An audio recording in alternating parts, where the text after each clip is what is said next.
A próxima decisão, casa própria. Quem casa quer o quê? Casa, né? Todo mundo fala sobre isso. E que tal então? Vamos lá, casamos. E agora vamos comprar a nossa casa própria logo depois de pagar aquele casamento que você não pode pagar, de gastar milhões de reais, né, naquele casamento para um tanto de parente que você nem conhece e você ainda tem que fazer o quê? Comprar a casa e mobiliar a casa e etc e tal. Pois é. Só que você faz isso naquele momento da sua vida que você está mais frágil financeiramente. Isso é um perigo.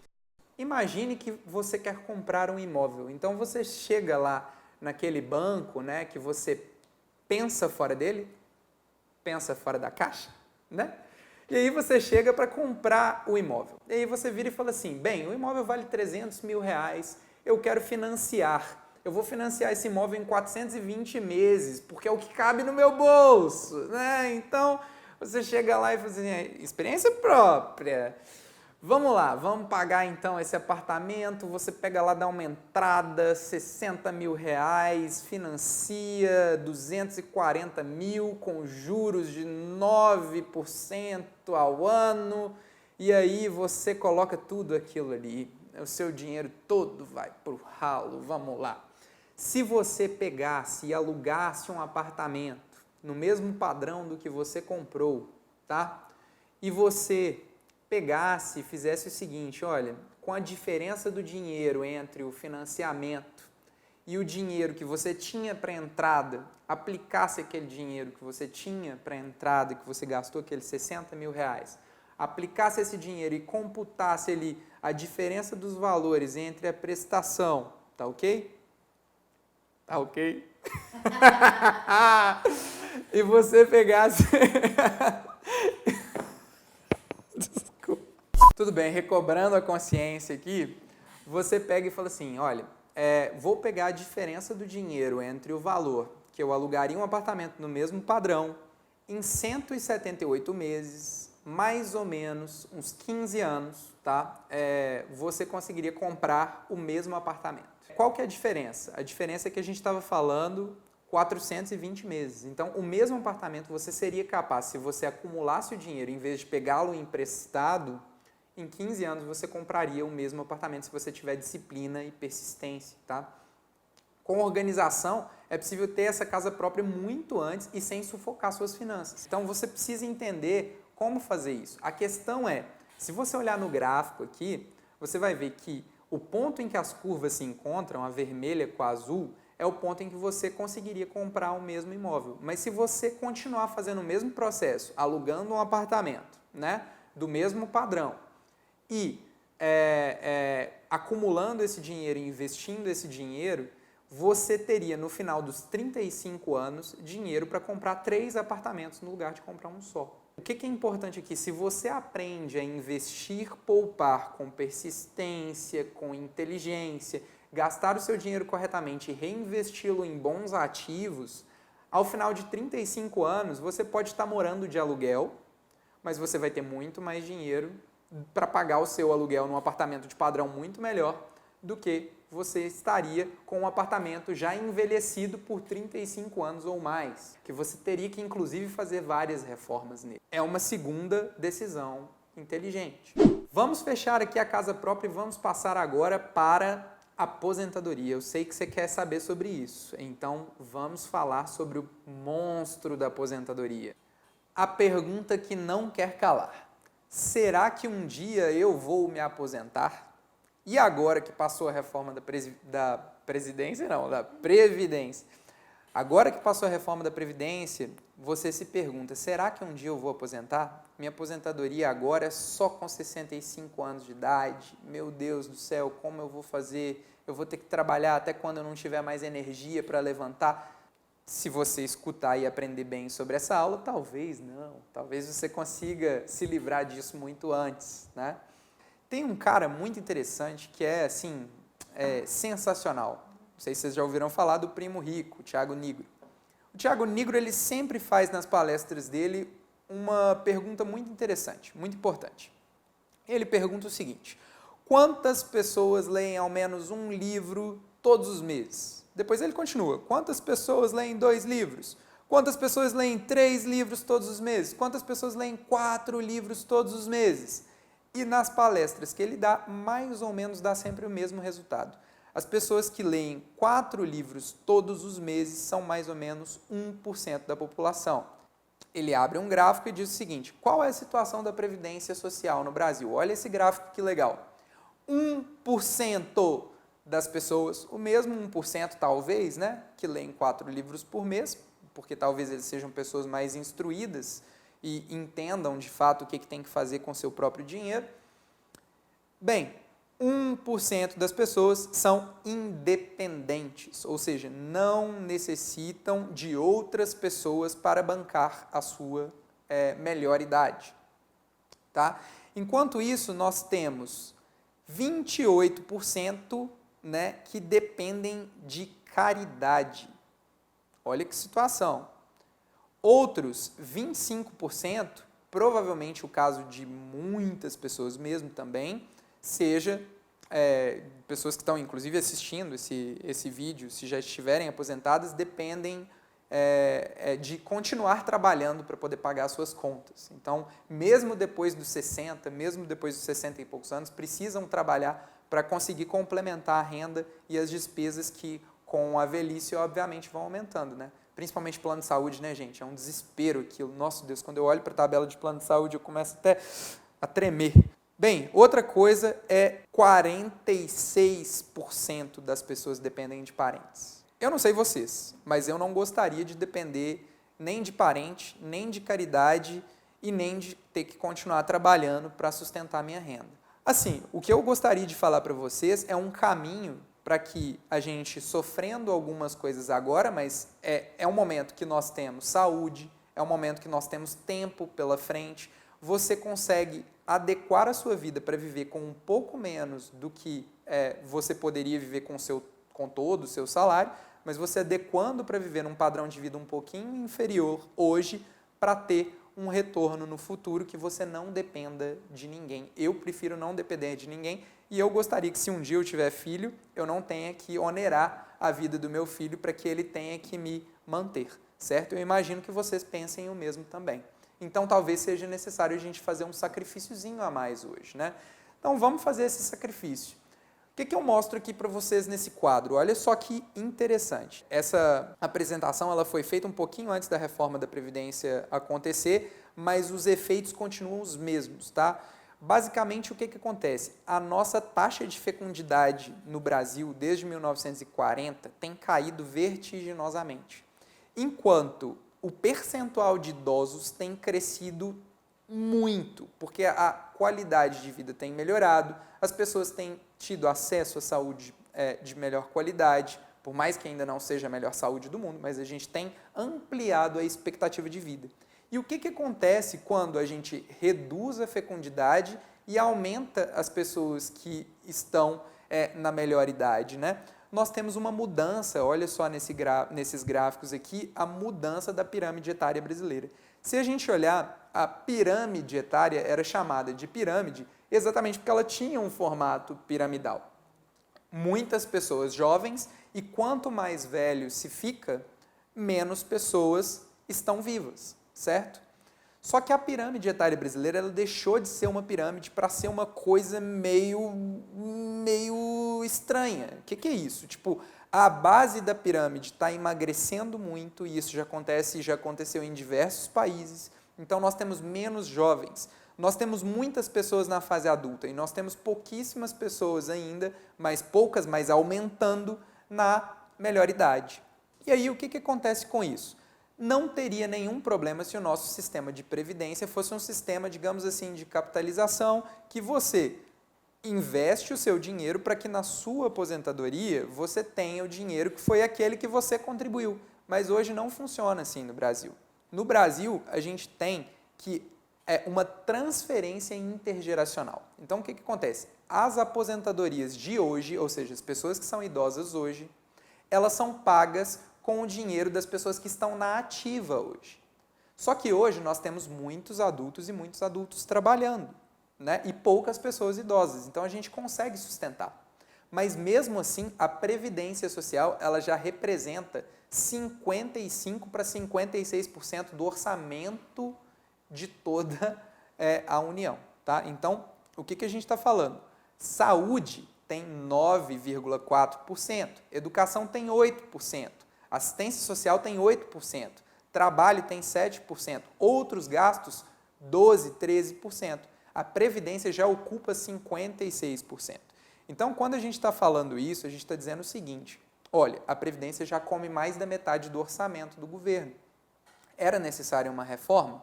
Sim, era. Eu estou falando isso no ambiente até de sindicato. Vai ter gente que vai querer me bater por conta disso. Mas, gente, é a verdade. Infelizmente, contra fatos não há argumentos. Não adianta a gente querer ter um direito se esse direito não vai poder ser, de fato, executado no futuro. Porque o que vai acontecer? As gerações mais novas, elas vão estar na ativa quando nós, as pessoas que estão na minha idade, forem idosas. Quando nós formos idosos, vão ser muito mais idosos do que pessoas na ativa. Então, essas pessoas na ativa vão ter que nos sustentar. Sem uma reforma estruturante na Previdência, o país realmente não teria como pagar as aposentadorias. Mesmo que eu tivesse o direito, às vezes eu não teria o de fato. Isso é duro de entender, mas infelizmente é como a carruagem anda. Então, o que eu quero falar para vocês? Independentemente de posição política, independentemente de você era a favor ou é contra a reforma da Previdência, eu quero trazer um ensinamento, eu quero trazer uma coisa para a gente pensar.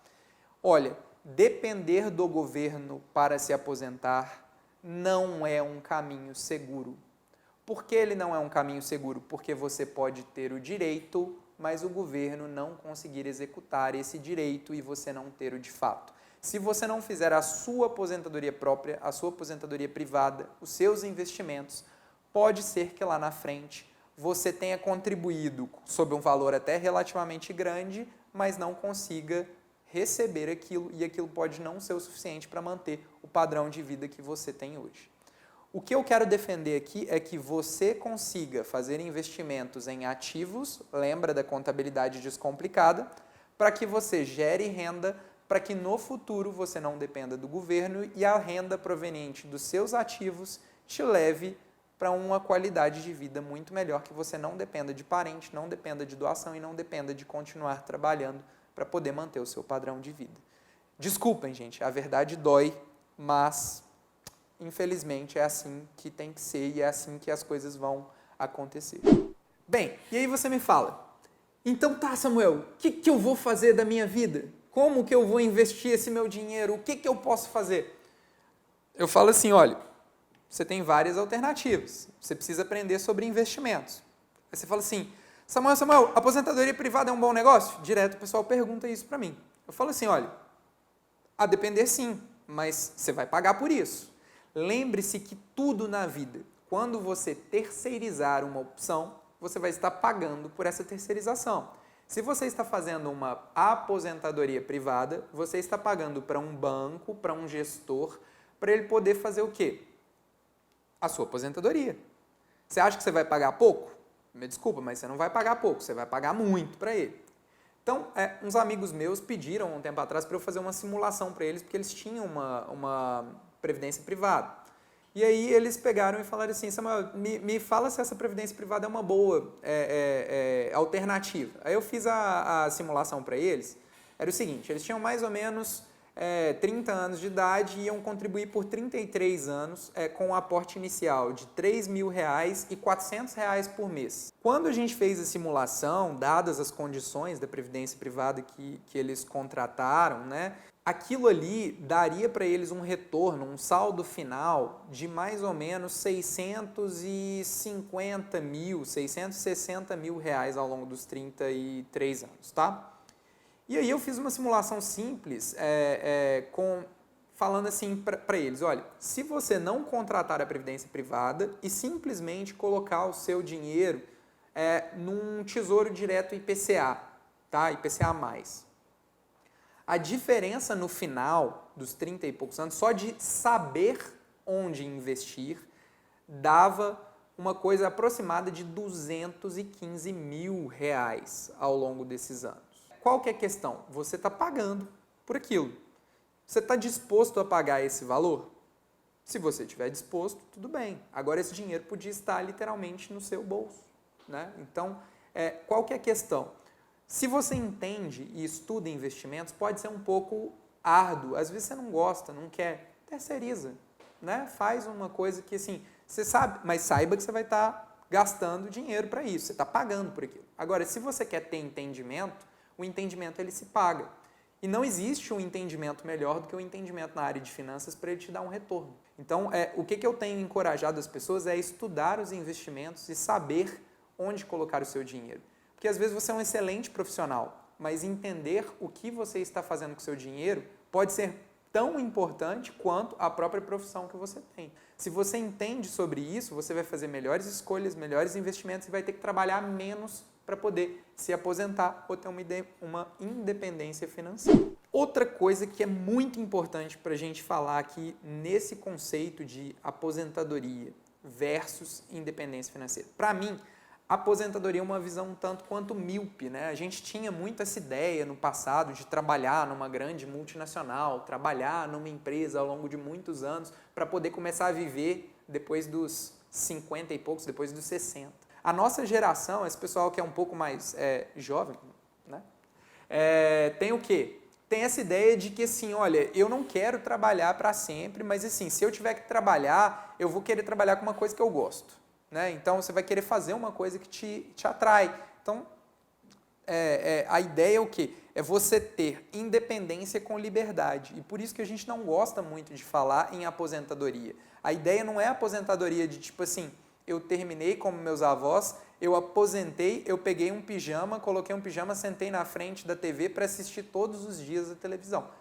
Eu não pretendo fazer isso, né? Pode ser que alguém pretenda, tudo bem, não é demérito, mas você pode trabalhar com algo que te atraia para que você se mantenha ativo por mais tempo e reduza talvez sua carga horária, mas o mais legal é não depender do dinheiro do seu trabalho para pagar os seus boletos, para pagar as suas contas. Então, qual que é a ideia? Que a gente tente fazer aquilo que a gente gosta, porque se você faz o que você gosta, você vai ter muito mais tesão, né? Você vai ter muito mais vontade de fazer aquilo, né? E você busca aquela criatividade. Então, assim, talvez você não queira nem se aposentar. A questão não é parar de trabalhar, mas deixar de trabalhar com aquilo que não te agrada e vai, de certa forma, ao mesmo tempo ali, você tendo condição de renda, se você fizer bons investimentos, de não ser obrigado a trabalhar se você não quiser. E isso vai gerando inúmeras oportunidades. Então, o conceito aqui, gente, não é um conceito de aposentadoria, é um conceito de independência financeira. Então, vamos trazer isso para o slide aqui. Tem esse slide aqui de planejamento e independência financeira.